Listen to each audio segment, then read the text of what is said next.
অবশ্যই, এখানে কাংড়া ও মাছের গল্প এর একটি সম্ভাব্য উপসংহার দেওয়া হল। একদিন রবি তার বন্ধুদের সাথে কাংড়া নদীর ধারে খেলতে গিয়েছিল। তারা সবাই মিলে নদীতে মাছ ধরছিল। হঠাৎ রবির জালে একটি বিশাল মাছ আটকা পড়ল। মাছটি এত বড় ছিল যে রবি আগে কখনো দেখেনি। মাছটি দেখতে খুব সুন্দর ছিল আর তার শরীরটা নানা রঙে ঝলমল করছিল। রবি মাছটিকে ধরে তীরে আনল। মাছটি তখন রবির দিকে তাকিয়ে বলল, দয়া করে আমাকে ছেড়ে দাও, আমি তোমাকে একটা মূল্যবান উপহার দেব। রবি অবাক হয়ে গেল। সে ভাবল, একটা মাছ কিভাবে কথা বলতে পারে। মাছটি আবার বলল, আমি এই নদীর রক্ষক, যদি তুমি আমাকে ছেড়ে দাও তাহলে আমি তোমার জন্য কাংড়ার জলকে আরও সমৃদ্ধ করব।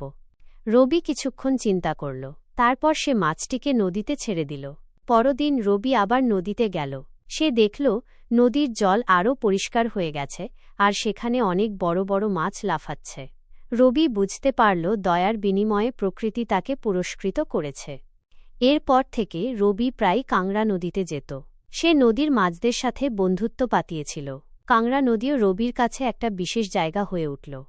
এই গল্পের শেষে আমরা দেখি যে রবি একজন দয়ালু মানুষ হিসেবে পরিচিত হয়েছে এবং কাংড়া নদী তার দয়ার প্রতিদান দিয়েছে।